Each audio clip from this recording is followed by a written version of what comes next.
Yes. And you got a PhD before 25. You were one of the youngest professors in the Harvard Department of Economics. Yeah, 20 years before.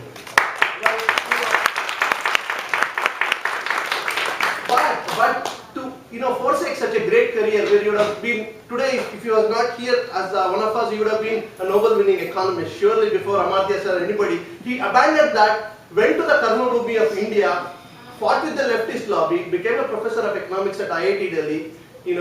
Went through a lot of trouble because he was one of those people who had the foresight to see that leftist economics was failing. So he fought against Amartya Sen and Mehrullah, Mushirul Hasan and all those Nurul Hasan and all those economists, leftist economists.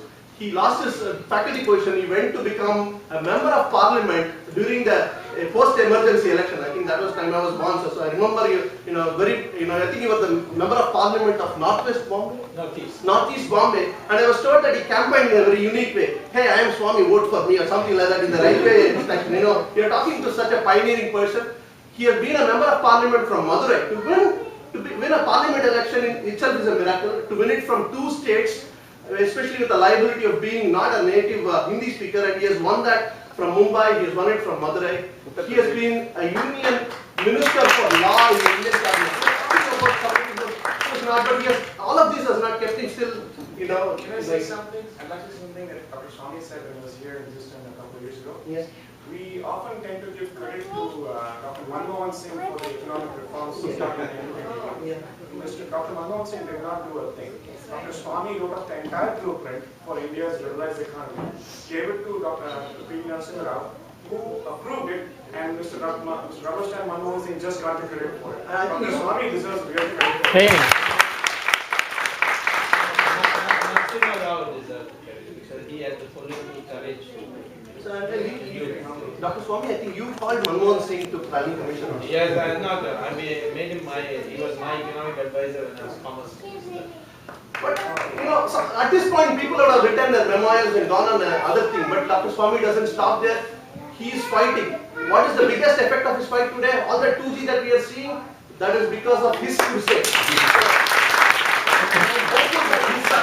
His fight against the oppression of Hindus in India, that is going to be also bringing forth, and soon you will see the Vinasha Kala for all our enemies. So okay, 2 small things. He has written a beautiful book about the Hindus. Yeah. Now, apart from that, one more thing, and so much to talk about you, sir, but one thing, as a Hindu, I'm so happy that you opened the floodgates of Kailash Manasar Yatra. So if anybody is going to Kailash, we are the kind of it.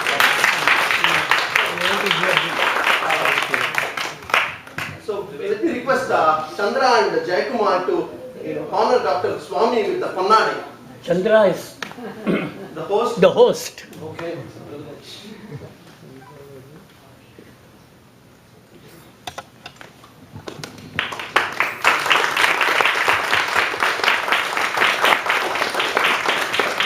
Chandra, wait.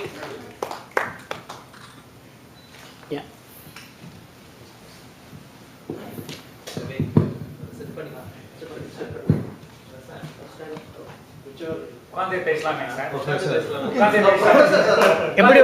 Whatever is convenient. He's saying he's a professor, he's used to standing. Every year I come to teach one semester at Harvard, the compressed summer semester. And so I'm here for that, and in the weekends I'm on tour. So I've come because there's a weekend here. I'm very grateful for this opportunity, and I had the pleasure of speaking to Swami Dayananda Saraswati. He's a great scholar, but his contribution, which in years to come, for which he will be remembered, is that he brought 500 prominent sadhus into one organization called the Hindu Dharma Acharya Sabha. It's not easy to bring all the Swamijis together. And in fact, it was so difficult that even the size of and the height of the seat had to be exactly the same. Otherwise they would boycott the meeting because each had their ego. They managed it all, and every 2 years there's an annual conference. I'm sure that next February, maybe there'll be, or December, coming December, there will be another conference. The last one was in Hyderabad. So he is a person who has constantly encouraged me to do all these fights. When the Ram Setu matter was there, Swami Dayanand Saraswati and all the 5 Shankaracharyas, they had, or rather 4, because one is common to two peaks are only one Shankaracharya. They all together went to the Supreme Court, and the Supreme Court dismissed the petition. Then Swamiji told me, you go. I said, after your petition, how can I go? He said, no, I know you will succeed, you go. And like a fool I went, saying that because he said I will go. And lo and behold, I got a stay. And to the stay, the hearing took place, and now Ram Setu cannot be touched. The same thing with the Chidambaram temple, these Dikshitas, they had gone against the government order to take over the temple. To the High Court, they lost in the single judge. Before the single judge, they lost in the division bench. Then Swamiji phoned me up and said, no, you take it up. I said, they've already lost in the High Court. Now what Supreme Court will do? So he said, no, you go, you have to go. So I went, and again I got a stay, and the final hearing will come in August. And I'm sure that will be that case. That is the Chidambaram Nacharaj temple, or the Savanagar temple, will be returned back to the Dikshitas fully. Right now it is almost back fully. There's a stay, so there's a officer there, but he has no work. He just stopped coming also because he says there's no work. There's no jewels to steal, so what the So I think in terms of defending the Hindu Dharma, Swami Dayanand Saraswati is in the forefront. And he does it in his very soft, underplayed, low-key way, but he's doing it. The question is that, of course, I am very impressed with the Hindus of North America. They are been loyal to the religion. They have built temples here. I'm told there are 46 temples in Houston area. Is that correct? Not in Houston. Not 46, but 30. 20, or maybe somebody says Texas, maybe. But a very large number. And this is extraordinary. But I must say one thing. Hinduism sort of instills the concept of individuality. So we come together for special occasions like today. Or Kumbh Mela, how many people come? 1 crore people come. No government invitation, no intimation, no newspaper advertisement. But 1 lakh people come from, 1 crore people come from all over India. They stay there. There's not a single case of law and order incident.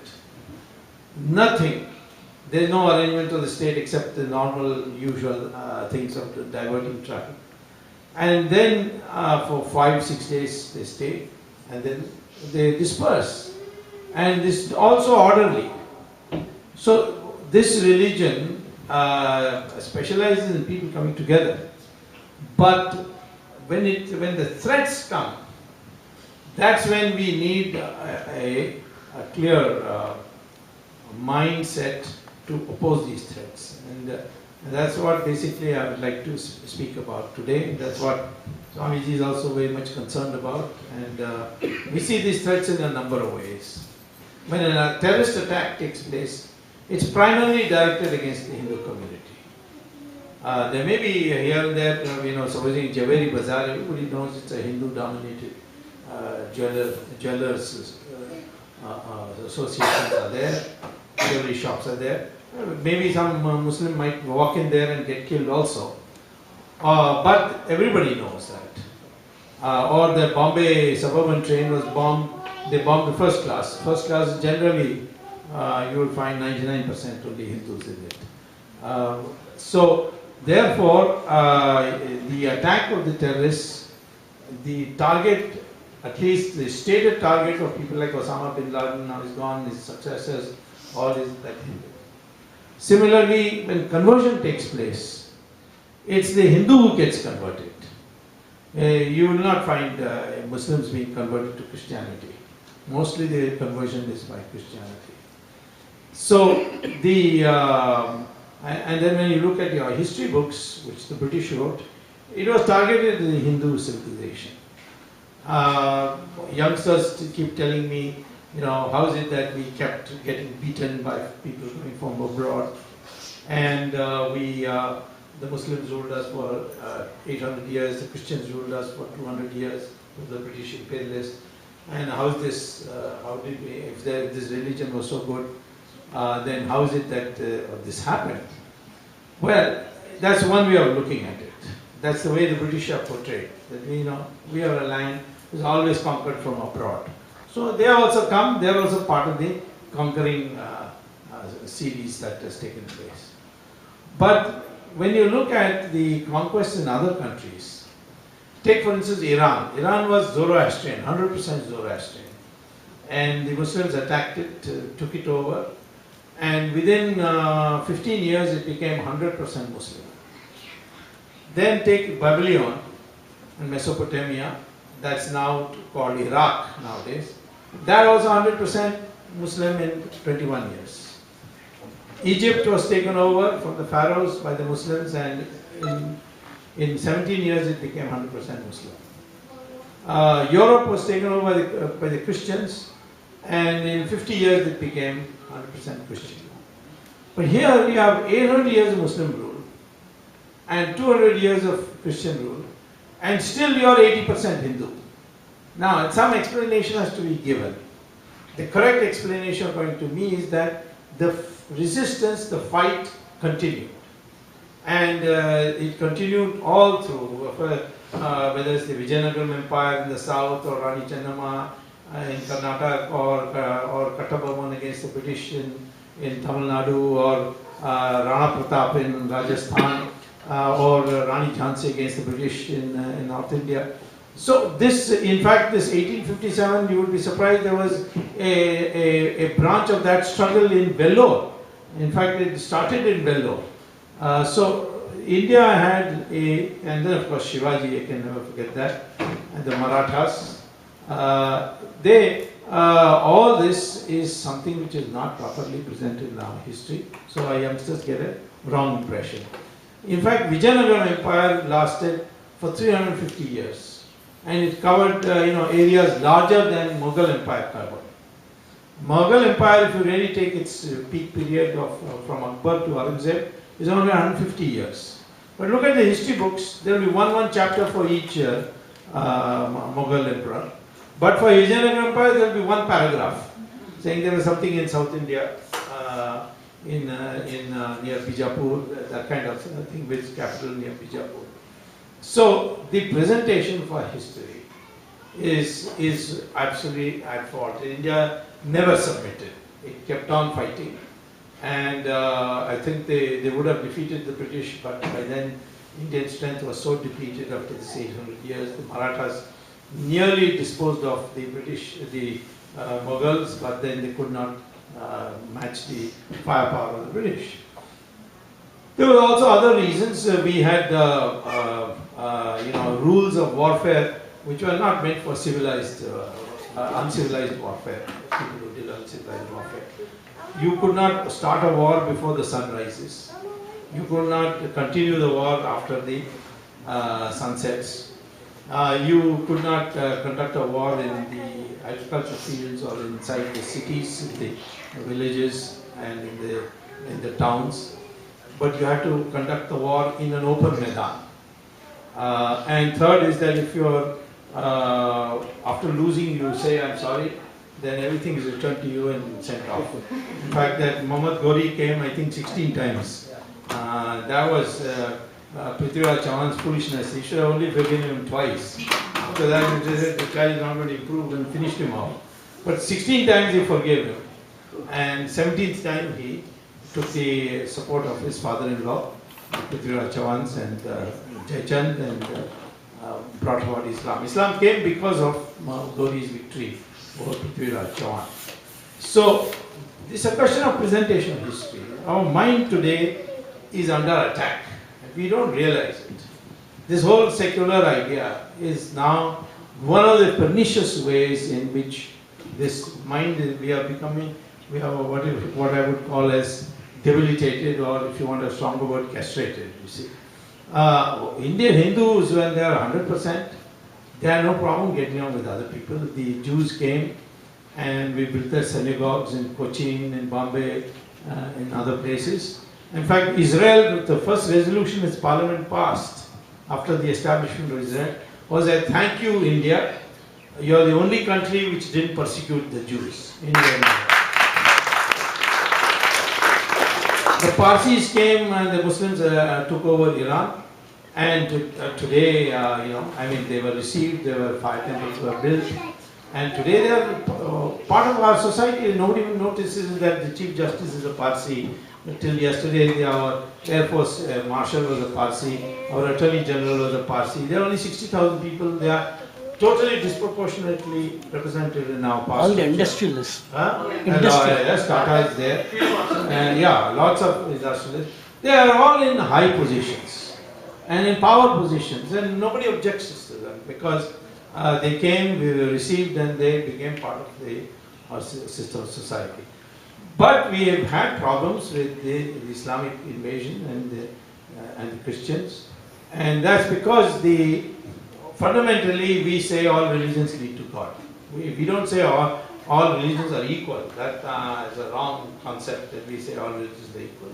We think that you can have one road from Houston to Washington, which will be a turnpike, and then another road which will go through the parkways. Naturally, the route by the turnpike is faster. So the same way we think that path to God is faster through Hinduism, and all the other religions, they take it by a slower route. And they have different concepts. That is all youngsters should know. While we believe that all religions lead to God, there is no other religion which believes that. I mean, I'm not including Buddhism and Jainism and so on and so forth, Sikhism, which also allow for a more liberal interpretation of religion. But the Christianity and Islam in particular, and Judaism, all three do not accept that any other religion can qualify as a religion. One will call it a devil's religion, another will call it a pagan's religion, the third will call it a kafir's religion, and something that should be opposed. We don't have that. Second is, we believe we can have the darshan of God in this life, provided you follow the disciplines that are required to meet God. You can't just simply say, I want to meet God and meet God. And you may be a bad fellow also, and still you can meet God. Ravan, for example, he did Siddhi, he did Tapasya, and he could meet Shiva anytime he wanted. And yet he was a Rakshas. So therefore, in the Hindu religion, another central concept is this darshan of God, which no other religion has. They all say after dying you can meet God, but you can't meet God in this life. You can't say I've seen God. So that is another difference. Third is the law of karma, which explains why sometimes you work very hard and get nothing, and sometimes you work nothing at all and get everything you want. It explains a lot of difference between why you are a very competent fellow and another incompetent fellow gets everything and you don't get anything. So law of karma is an explanation for many of the things which no other religion has. That it's all determined by your karmas, and you can't escape it. That's not the way other religions describe it. So there are some fundamental differences in our concepts with other religions. But one thing is certain, that it has never been a religion which has targeted other religions. Even in the height of our conflict with Buddhism, which is exemplified by Adi Shankara's Shastrat with Mandana Mishra in Varanasi, never was when the Hindu supremacy returned, it never did one Buddhist book get burnt. There is no question of apostasy and becoming a renegade or anything in the concept of Hindus. And so, therefore, we should not take this liberal approach to a point where when we are faced with a threat, we don't respond as one. And unfortunately, over the years, so many things have divided us. This Varna system was never meant to be a birth-based system. It was a way of decentralizing power. Rishi Brigu and Rishi Bhardwaj, who sat together, decided on this Varna system. In that, Brigu says very clearly that 4 sources of power are there: knowledge, weapons, wealth, and land, and they have to not be concentrated in anybody's hands. They should be in separate. So those who have knowledge will not have weapons, will not have wealth, will not have land, but they will have social status. Those who have money, well, that's fine, but their social status will not be high because you have more money, which is today's world, which is a materialistic world. So we have these concepts, but in the face of this threat that we are facing, we have to think not in terms that, why should I get into it? After all, 500,000 Hindus who have been driven out of Kashmir, the whole country is not bothered about it. People die in terrorist attack, we say terrible things happen, but the country is not bothered. There is no pressure for a retaliation. And the retaliation is a must if you're dealing with enemies of your nation. After all, when the Pandavas and Kauravas fighting Krishna, decided to invite all the kings of India. And Arjuna asked him, why you have to invite everybody? This is only a fight between...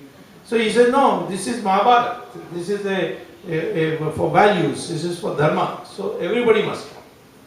So 1,000 kings were invited. Only 13 sided with Krishna. Rest went with Duryodhana. So numbers don't matter. Actually, numbers never matter by itself. You can have 1,000 goats in one place and one tiger come towards them. The goats are in the majority, but the tiger is just a single animal, and all the goats will run away. The majority is afraid of a terrible minority. Similarly, strength itself is not important. You can have 5 lions in a circus, and there will be one thin, wiry ringmaster, and he will go inside the cage in the circus and ask them to follow some orders, like climb up the bench, open their mouth, and so they can put his head in it. So all these lions, each of them are strong enough to kill that man in no time. But they obey him because his mind is programmed.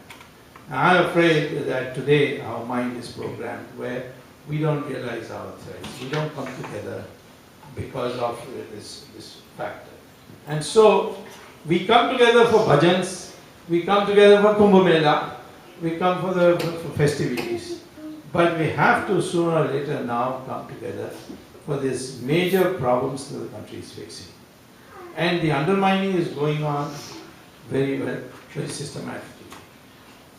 Take for instance corruption. Corruption is because of greed. And greed is because you have a one-dimensional society, a mental makeup, that is of materialism. Materialism has become everything. The more money you make, the higher the social status. The bigger wedding you hold, the higher your social status. So the number, whether if you have BMW or a Mercedes, that becomes your social status. In fact, all these corrupt people, the first thing that happened is they started getting their cloth from Paris and things like that. Raja, I have never seen him wearing ordinary cloth and coming by cycle to the DMK headquarters. And once he got the 2G money, I saw all his clothes. He started coming in Mercedes to Parliament, and so this mentality. Why there's so much corruption is because we don't really have imbibed the values of Sanatana Dharma. Sanatana Dharma requires a balance between your material pursuit and your spiritual values. That is why, and Bhrigu says very clearly that's the only way you can get happiness. And that is why today you find, you go to Sri Ravi Shankar's ashram, or the Swami Dayananda's ashram, or any of the Swamiji's ashram, you find that rich Americans are flooding it. Recently one very rich Hollywood actress by name Julia Roberts. Yeah. She went to Haryana and she saw people, no tension on their faces. So she asked them, why is this so? They are so poor and there is no tension in their face. So one of the set took him to a Swamiji there. And the Swamiji explained Bhagavad Gita and so on. And she was so impressed that when she came back, she converted to Hinduism. And she made the whole family also Hindu. Same thing with Stephen Jobs. You see, the man Steve Jobs, who was the Apple owner, he went to Varanasi and got converted. And you have Henry Ford's grandson. So a very large movement. People have taken very strongly to yoga here. And now there are books which say, in fact there was an article in Newsweek by Lisa Miller, where she said we are all Hindus now. Because the Americans are more and more rationally feel that all religions have their own truths. We cannot say one is superior to another. Many Americans have now started cremating because they don't believe that body is anything. It's soul that matters. So they believe in rebirth. And now increasing rebirth, reincarnation, which is another special belief of. And they use the word karma always. Yeah, and karma is now part of the lingo here. So, and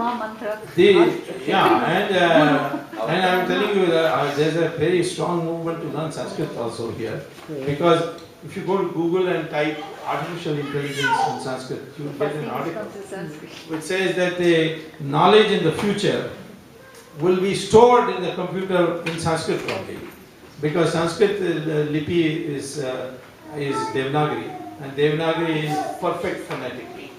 English, you can't say put put and but, but, the voice comes out differently for the same kind of spelling. Whereas in Devanagari, it's all perfect. You see, whether it's a long key or a short key, everything comes out of the lipi. So that plus the preciseness of the words of Sanskrit. So it's the NASA which has a journal called Journal of Artificial Intelligence, which has this article, and you can access it by going to Google and typing it. So Sanskrit is slowly becoming, and very few people know that one of the last acts of Bush was to say that any college which teaches Sanskrit will get federal grants, special federal grants. So, like we learned yoga after Jane Fonda took to yoga, maybe after the Americans learned Sanskrit, they will That's what is happening. So that kind of a reticence to accept that our way is something that we must fight for, that is lacking. And a Hindu mindset has to come. And therefore, I would say, while you assemble here, also think in terms of, you may not be able to do it, or nothing can happen overnight. But I think somewhere we must also look at the political, not politicians or a party, but the political aspect of being a Hindu. Which means you have to have certain